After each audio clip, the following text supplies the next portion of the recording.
دن پیر بعد نماز عصر جامع مسجد عالیہ کے کانفرنس ہال میں شریعت انفارمیشن سروس کی 898ویں لیکچر منعقد کی جا رہی ہے۔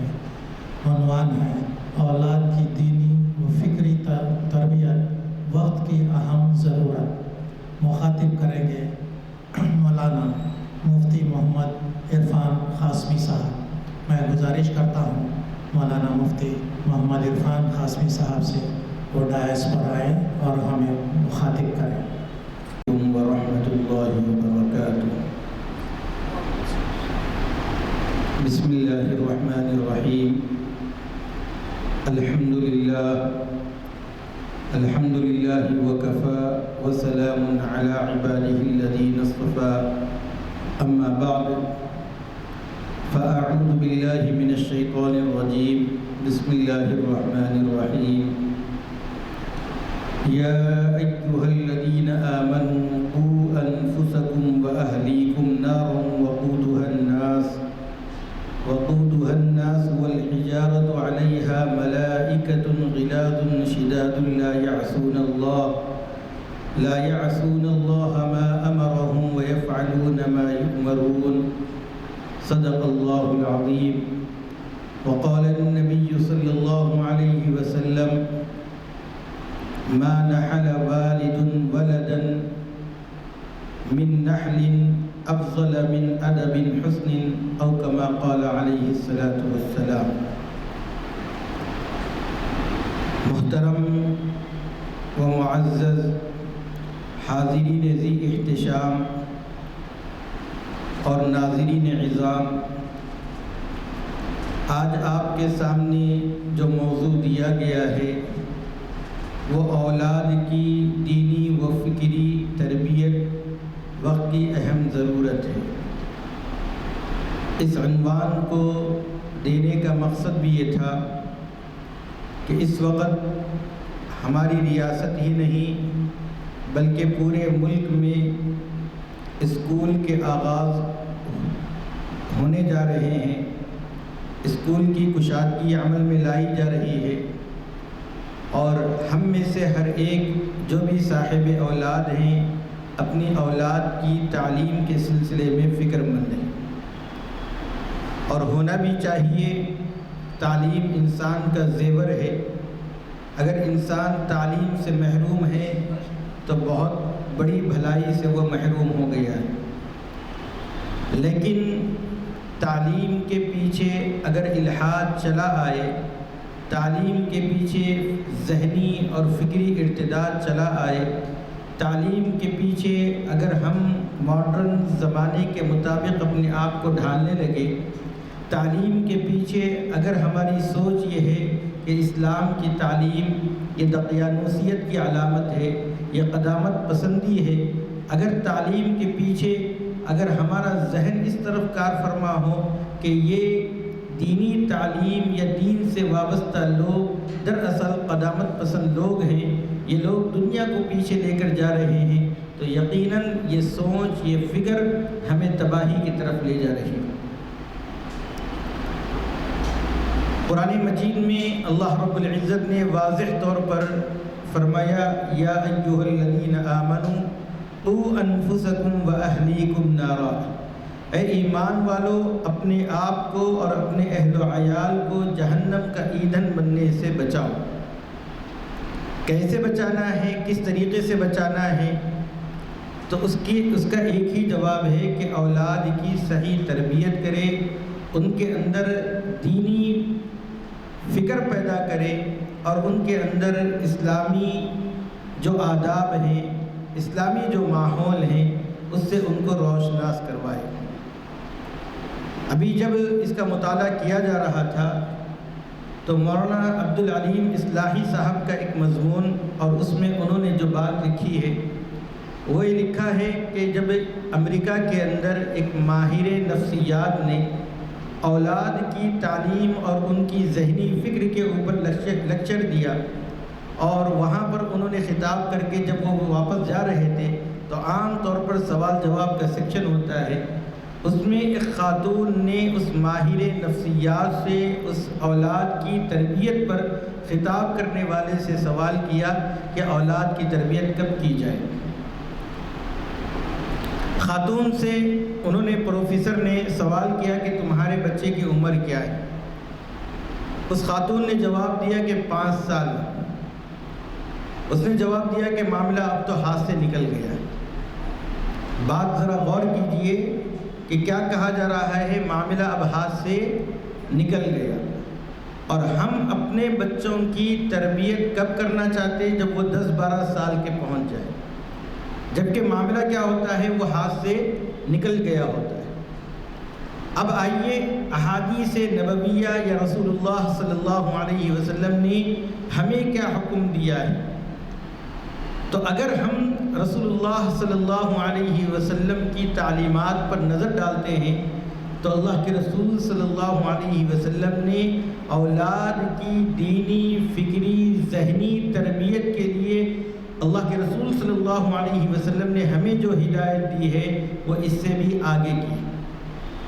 اللہ کے رسول صلی اللہ علیہ وسلم نے فرمایا کہ ہمیں اپنی اولاد کی تربیت کے لیے سب سے پہلے صحیح گود کا انتخاب کرنا ہوتا ہے۔ صحیح گود کا کیا مطلب ہے؟ یعنی جب ہم نکاح کرنا چاہ رہے ہیں تو اس وقت ہمارے نکاح میں جو آنے والی خاتون ہے اس کی دینداری کو بنیاد بنا کر نکاح کرنے کی اللہ کے رسول صلی اللہ علیہ وسلم نے ترغیب دی۔ چنانچہ اللہ کے رسول صلی اللہ علیہ وسلم نے فرمایا، تنکح المرأة ل4، عورت سے جو نکاح کیا جاتا ہے وہ 4 وجوہات کی بنیاد پر۔ اور حضرت مفتی سعید صاحب نور اللہ مرقدہ نے اس حدیث کی شرح میں لکھا ہے کہ یہ 4 وجوہات کوئی حتمی نہیں ہے، اور بھی وجوہات ہو سکتی ہیں، لیکن اللہ کے رسول صلی اللہ علیہ وسلم نے اس وقت 4 گنوائے ہیں۔ ترمذی شریف میں 3 کی روایت آئی ہے۔ سب سے پہلی بات اللہ کے رسول صلی اللہ علیہ وسلم نے فرمایا، لمالہا، عورت کے مال کو بنیاد بنا کر لوگ پیغام نکاح بھیجتے ہیں۔ ولحسبہا، خاندان کو بنیاد بنا کر لوگ پیغام نکاح بھیجتے ہیں کہ خاندان اچھا ہے لہذا وہاں پر پیغام نکاح بھیجا جائے۔ ولجمالہا، عورت کی خوبصورتی کو بنیاد بنا کر لوگ پیغام نکاح بھیجتے ہیں۔ عام طور پر اس زمانے میں یہی ہو رہا ہے، اگر کوئی غریب بھی لڑکی ہے لیکن حسن و جمال کی پیکر ہے تو اس سے نکاح کے لیے لوگ جو ہے پیغام نکاح بھیجتے ہیں۔ چوتھی چیز اللہ کے رسول صلی اللہ علیہ وسلم نے فرمایا وَلِدِينِهَا، دینداری کو بنیاد بنا کر بھی پیغام نکاح بھیجا جاتا ہے۔ آگے اللہ کے رسول صلی اللہ علیہ وسلم نے فرمایا فَاظْفُرْ بِذَاتِ الدِّينِ، دین کی بنیاد پر تمہیں کامیابی حاصل ہوگی۔ اسی طریقے سے لڑکی کے سرپرستوں سے خطاب کر کے اللہ کے رسول صلی اللہ علیہ وسلم نے فرمایا اذا خطب الیکم من ترضون دینہ وخلقہ فزوجوہ، جب تمہارے پاس کوئی ایسا شخص پیغام نکاح بھیجے، یعنی تمہاری لڑکی، تمہاری بہن، یعنی تمہاری خواتین کے پاس جس لڑکے کے دین اور اخلاق سے تم راضی ہو، تمہیں اس کے اخلاق اور دینداری پسند ہو، فزوجوہ، تو ایسی صورت میں اپنے لڑکیوں کا نکاح اس سے کروا دو۔ اگر ایسا نہیں کرو گے وَإِلَّا تَكُنْ، اگر ایسا نہیں کرو گے تو اللہ کے رسول صلی اللہ علیہ وسلم نے فرمایا کہ زمین میں لمبا چوڑا فساد دیکھو گے۔ صحابہ کرام نے فرمایا وَإِن كَانَ فِيهِ، کہ اگر لڑکے میں کچھ ہو، یعنی وہ مالدار نہ ہو یا وہ اس طریقے کا ہینڈسم نہ ہو، تو اللہ کے رسول صلی اللہ علیہ وسلم نے ان باتوں کی طرف توجہ دیے بغیر 3 مرتبہ فرمایا اگر تم ایسا نہیں کرو گے وَإِلَّا تَكُنْ فِتْنَةٌ فساد، کہ ورنہ کیا ہوگا، زمین میں فتنہ اور فساد ہوگا۔ تو دونوں طرف اللہ کے رسول صلی اللہ علیہ وسلم نے لڑکے میں بھی اور لڑکی میں بھی، دونوں میں بھی پیغام نکاح بھیجتے وقت یا نکاح کرتے وقت دینداری کو ترجیح دینے کے لیے کہا ہے۔ اسی سے رسول اللہ صلی اللہ علیہ وسلم نے ہمیں تربیت اولاد کی فکر وہیں سے ہمیں عطا فرما دی کہ اگر گود کا صحیح انتخاب کیا جائے گا، ماں اگر دیندار ہوگی تو اس کا اثر، دینداری کا اثر اس کی اولاد پر پڑے گا۔ دارالعلوم دیوبند کے شیخ الحدیث حضرت مولانا مفتی سعید احمد صاحب نور اللہ مرقدہ بارہا اپنے درس کے دوران، میں نے ان سے ترمذی شریف پڑھی ہے، وہ درس کے دوران بارہا اپنے گھر کا واقعہ سناتے تھے۔ اللہ رب العزت نے انہیں کثرت کے ساتھ اولاد عطا فرمائی تھی، تو کہتے تھے کہ میری اہلیہ حافظہ نہیں تھی، میں نے اپنے بڑے لڑکے کے ساتھ ان کو بھی حفظ کرانا شروع کیا، اور دونوں کا قریب قریب ایک ساتھ دونوں حافظ قرآن بنے ہیں۔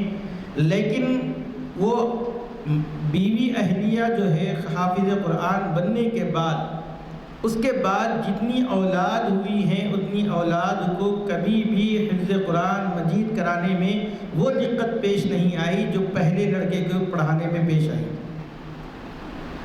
یعنی ماں کی تربیت کرنے کا نتیجہ یہ ہوتا ہے کہ اولاد کی تربیت خود بخود ہو جاتی ہے۔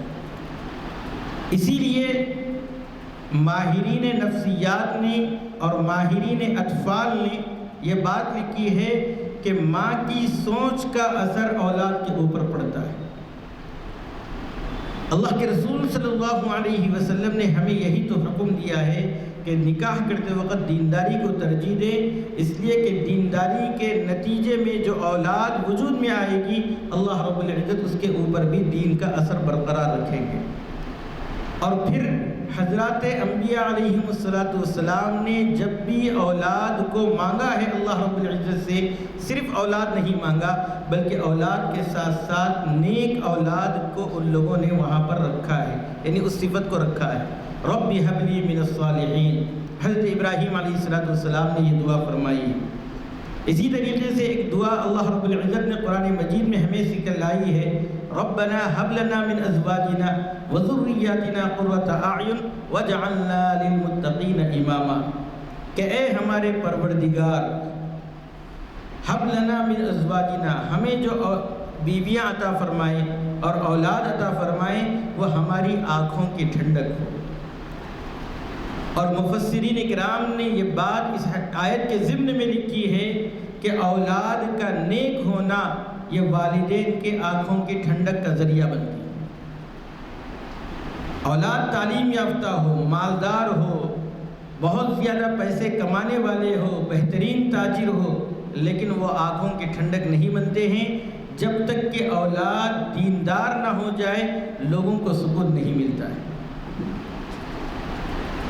اسی طریقے سے حضرت مولانا قاری طیب صاحب نور اللہ مرقدہ کے بارے میں لکھا ہوا ہے کہ جب ان کا لڑکا مولانا احمد صاحب جو ہے حافظ قرآن بن گئے تو انہوں نے اپنے لڑکے کو بلایا اور بلا کر کہا کہ میں نے تمہیں حفظ قرآن مجید اس لیے کروایا ہے تاکہ تم روزانہ مجھے بخشو۔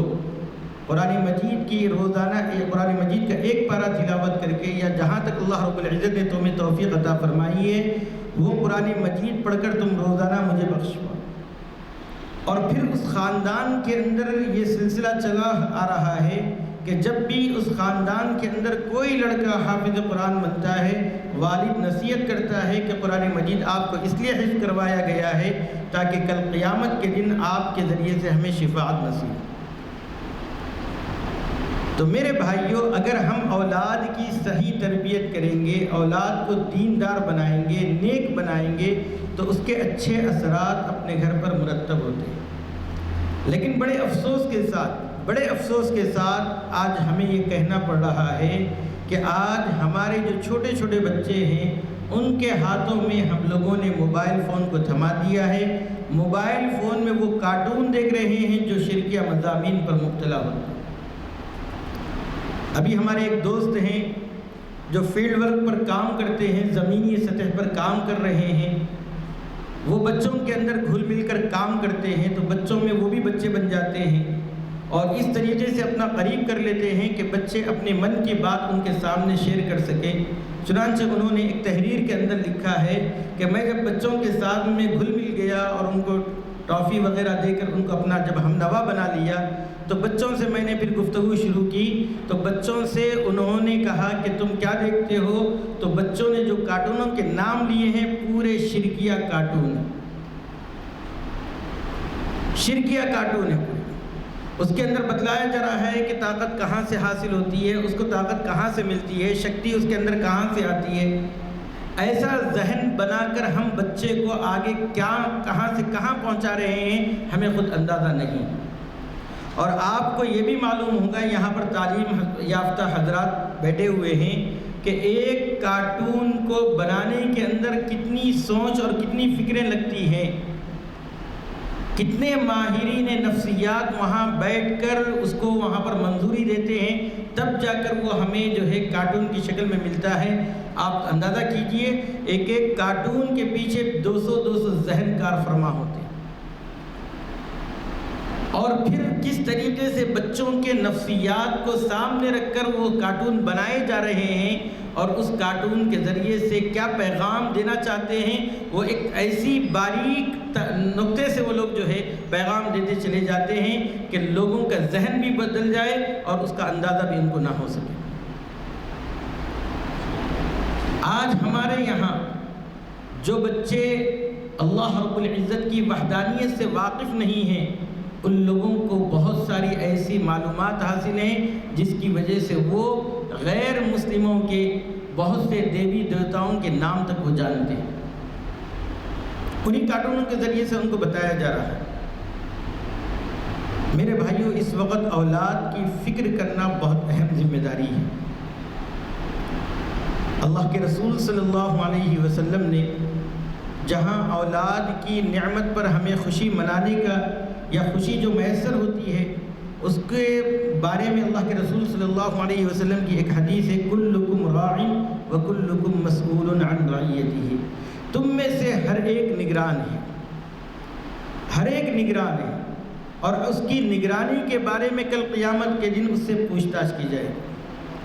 آج ہمارے معاشرے میں جو مرد حضرات ہیں صبح جب گھر سے نکل جاتے ہیں، رات دیر گئے وہ گھر کو واپس ہوتے ہیں، اولاد کی تربیت کے سلسلے میں کوئی خاص توجہ نہیں دی جاتی، اور بعض ہم لوگ چونکہ پڑھنے پڑھانے سے ہمارا تعلق ہے، اکثر مرتبہ جب طلبہ غیر حاضر ہوتے ہیں ہم سرپرستوں کو فون کرتے ہیں تو ان کو یہ تک بھی پتہ نہیں ہوتا ہے کہ آج میرا لڑکا مدرسے کو گیا ہے یا نہیں گیا ہے، اسکول کو گیا ہے یا نہیں گیا۔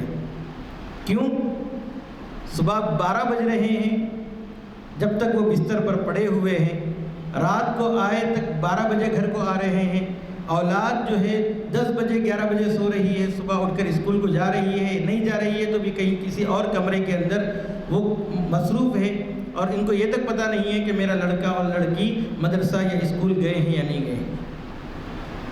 ایسی صورتحال رکھ کر ہم مقابلہ کر رہے ہیں، ہم اس ملک میں جینے کا اور اس ملک میں اپنی اسلامی شناخت کو برقرار رکھنے کا ہم دعویٰ کر رہے ہیں۔ تو میرے بھائیوں یاد رکھیں، اگر اس طریقے کی غفلت ہمارے اوپر طاری رہے گی تو وہ دن دور نہیں ہے جب باطل طاقتیں جس طریقے سے آج برملا کہہ رہی ہیں کہ ہم مسلمانوں کو کوئی اور مذہب کے اندر تبدیل کروا دیں گے۔ میرے بھائیوں ان لوگوں کے پاس مکمل پلان موجود ہے، ان لوگوں نے مکمل منصوبہ بندی کر دی ہے، اور آج مسلمان ابھی تک خواب غفلت کے اندر شکار، خواب غفلت میں پڑا ہوا ہے۔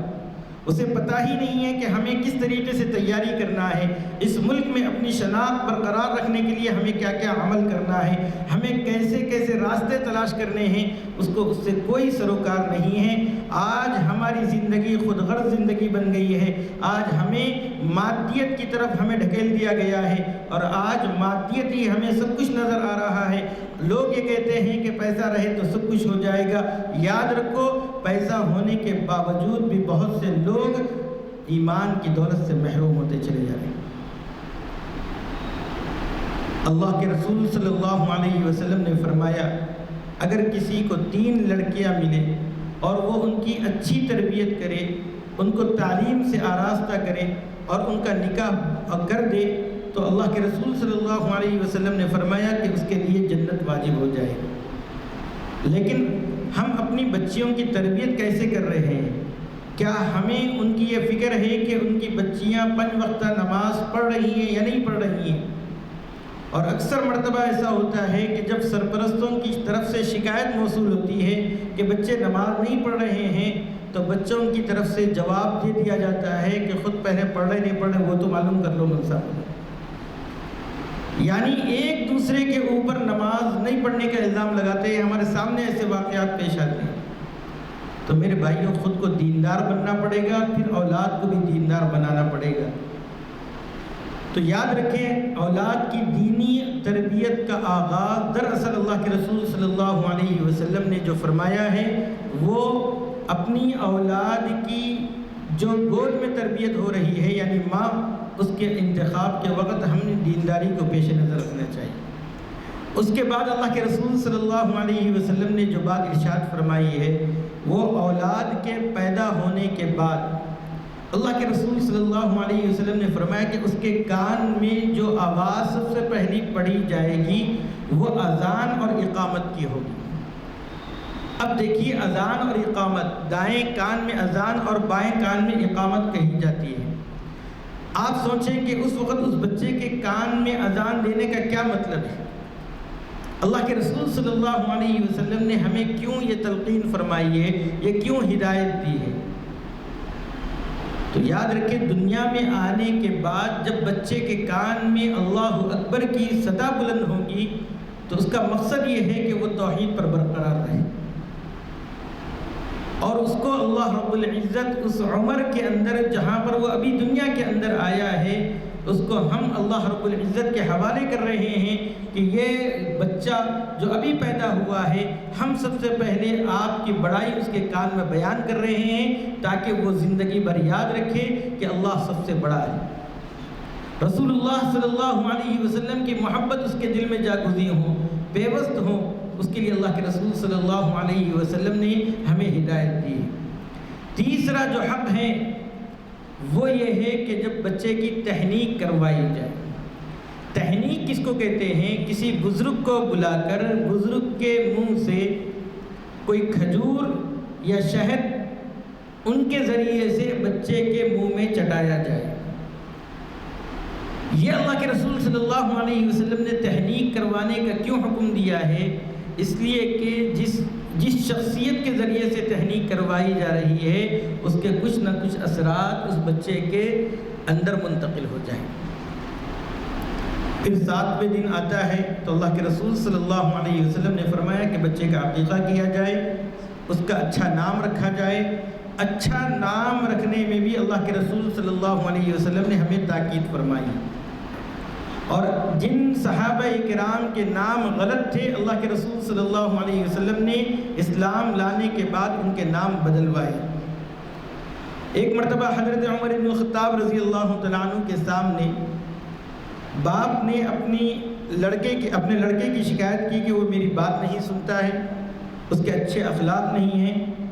حضرت عمر بن الخطاب رضی اللہ تعالیٰ عنہ نے بچے کو دربار میں طلب کیا اور پھر کہا کہ تمہارے والد کی یہ شکایت ہے، تم کیا بولتے ہو اس سلسلے میں؟ تو لڑکے نے کہا کہ اے امیر المؤمنین، آپ پہلے یہ بتلائیے کہ باپ کے اوپر اولاد کے کیا کیا حقوق ہیں۔ حضرت عمر بن الخطاب رضی اللہ تعالیٰ عنہ نے جب حقوق بتلائے تو انہوں نے کہا کہ میرے یہ حقوق میرے والد نے ادا نہیں کیے۔ ایک تو یہ ہے کہ ماں کی گود کا انتخاب انہوں نے صحیح نہیں کیا ہے، دوسرا یہ ہے کہ میرا نام صحیح نہیں رکھا ہے۔ اس طریقے سے والد کی شکایت کرنا شروع کیا تو حضرت عمر بن الخطاب رضی اللہ تعالیٰ عنہ نے والد کو ڈانٹتے ہوئے کہا کہ جب تم نے اپنے حقوق ادا نہیں کیے ہیں تو اب حقوق لینے کے لیے کیوں آگے ہو؟ آج اولاد کی نافرمانی جب اولاد کرنے لگتی ہے تو ماں باپ پورے شہر کے اندر، پورے محلے کے اندر، پورے خاندان کے اندر اولاد کو بدنام کرتے پھرتے ہیں، اولاد کے تعلق سے نیگیٹو کلمات کہتے ہیں، ان کے حق میں بددعائیہ کلمات کہتے ہیں، لیکن ان لوگوں نے کیا تربیت کی ہے، کیسی تربیت کی ہے، اس سلسلے میں ان کو کوئی فکر نہیں ہوتی۔ تو میرے بھائیوں، اولاد جو اللہ رب العزت نے ہمیں دی ہے یہ بہت بڑی نعمت ہے۔ اس نعمت کا اندازہ آپ ان لوگوں سے کیجئے جن کی گود بھری بھی نہیں ہوتی ہے، جن کو اولاد نصیب نہیں ہوتی ہے، وہ کس طریقے سے گھٹ گھٹ کر زندگی گزارتے ہیں۔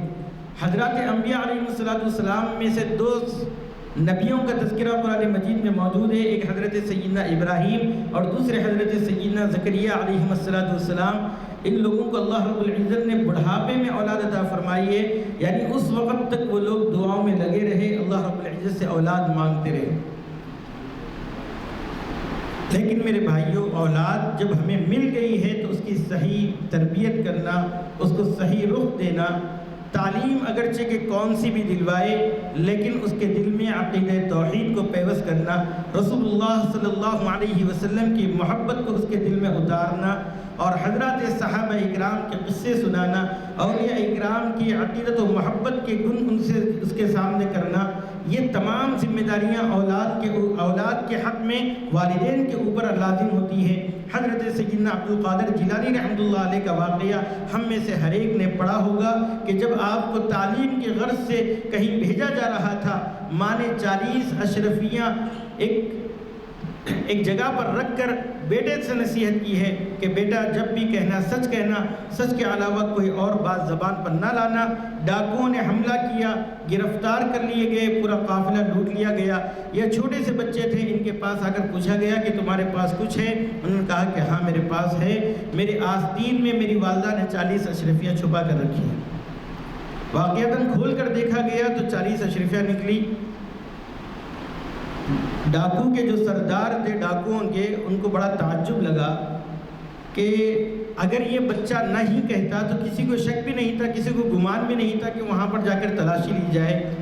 بلا کر بچے سے بات کی تو بچے نے کہا کہ میری والدہ نے گھر سے نکلتے وقت کہا تھا کہ سچ بولنا، اور میں اسی وجہ سے سچ کہا ہوں۔ دل پر چوٹ لگی، اللہ رب العزت نے ڈاکوؤں کی دنیا کو پلٹ کر رکھ دیا۔ یہ اولاد کی تربیت کے چند واقعات ہوتے ہیں جو ہمیں بتلاتے ہیں کہ بچوں کی کیسی تربیت کی جائے۔ آج ہمارے گھروں کے اندر اگر بچے گانا گا رہے ہیں، دوست آتے ہیں تو ان بچوں کو پیش کیا جاتا ہے، گانے سنوائے جاتے ہیں۔ اسی طریقے سے اگر کوئی بچہ گالی گلوچ کرتا ہے چھوٹی عمر کے اندر تو اس کی ہمت افزائی کی جاتی ہے اور اپنے دوستوں کو بولتے ہیں اس کو گالی دو، اس کو گالی دو، اس کو گالی دو، اور سب مذاق میں اس بات کو لے لیا جاتا ہے۔ میرے بھائیوں، یہیں سے بچوں کی تربیت کے اندر بگاڑ شروع ہو جاتی ہے، اور بعد میں بڑے ہو کر اگر وہی حرکت بچہ کرتا ہے تو اس کے نتیجے میں ماں باپ کے چہروں پر بل آنے لگتے ہیں۔ میں یاد رکھو، ابتدا کے اندر آپ نے غلط روش اختیار کی تھی تو اس کی سزا بعد میں بھگتنا پڑ رہا ہے۔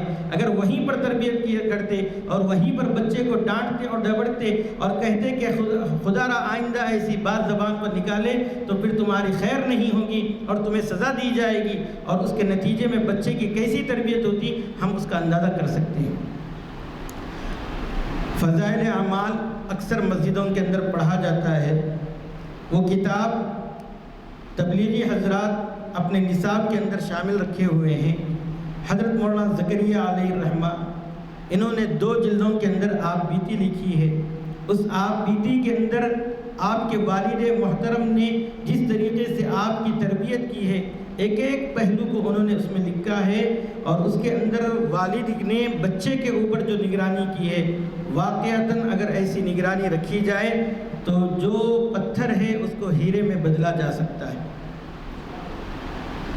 حضرت شیخ زکریا علیہ الرحمہ نے کافی تفصیل کے ساتھ اپنے والد کی تربیت کو نقل کیا ہے۔ میرے بھائیوں، جن اولاد کے والدین اپنی اولاد پر نظر رکھتے ہیں، چاہے وہ دنیاوی لائن سے ہو یا دینی لائن سے ہو، بچے اس میں ترقی کرتے ہیں۔ وقتی طور پر ایسا سمجھ میں آتا ہے کہ بچوں کے اوپر بہت زیادتی کی جا رہی ہے، بچوں کو بہت بچوں پر نظر رکھی جا رہی ہے، لیکن آگے چل کر فیوچر میں پتہ چلتا ہے کہ یہی بچے کس قدر قابل بنے، اور ملک کا بھی اور دین کا بھی اور اسی طریقے سے اپنے گھر کا بھی اور اپنے محلے کا بھی اپنے علاقے کا بھی ان لوگوں نے نام روشن کیا ہے۔ ہر چیز کے اندر محنت ہوتی ہے، محنت کے بعد ہی انسان کو پھل ملتا ہے۔ اللہ رب العزت نے اس دنیا کو دارالاسباب بنایا ہے، یہاں پر جو چیزیں اختیار کی جائے گی وہی چیز اس کا صلے کے طور پر ملے گا۔ ایسا نہیں ہوگا کہ ہم نے درخت لگایا ہے آم کا اور ہمیں کچھ اور درخت کا پھل مل رہا ہے، ایسا بالکل نہیں ہو سکتا ہے۔ اسی طریقے سے اگر ہم نے اولاد کی صحیح تربیت کی ہے تو اس کا پھل بھی ہمیں صحیح طور پر ملے گا۔ اگر اولاد کی صحیح تربیت اور صحیح فکر نہیں کیے تو اس کا نتیجہ بھی ہمیں غلط ملے گا۔ یہ دنیا ہے، دارالاسباب ہے، اس دنیا کے اندر جو جیسی محنت کرے گا اس کو ویسے پھل ملے گا۔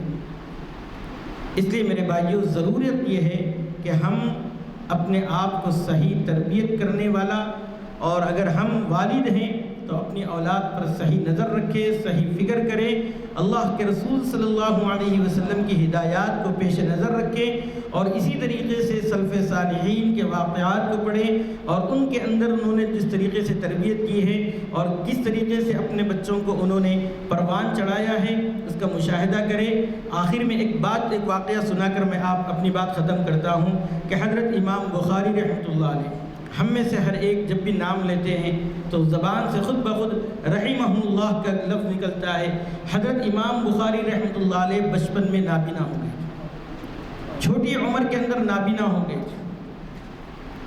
ماں نے بہت رو رو کر بہت ہی الہا و زاری کے ساتھ دعائیں کی ہیں، جس کے نتیجے میں ایک مرتبہ رات میں خواب میں دیکھا کہ حضرت سیدنا ابراہیم علیہ السلام ان کے خواب میں آئے اور آ کر کہہ رہے ہیں کہ اللہ رب العزت نے تمہاری اس الہا و زاری کے نتیجے میں تمہاری دعا کو قبول کر لیا ہے اور تمہارے بچے کی بینائی کو لوٹا دیا۔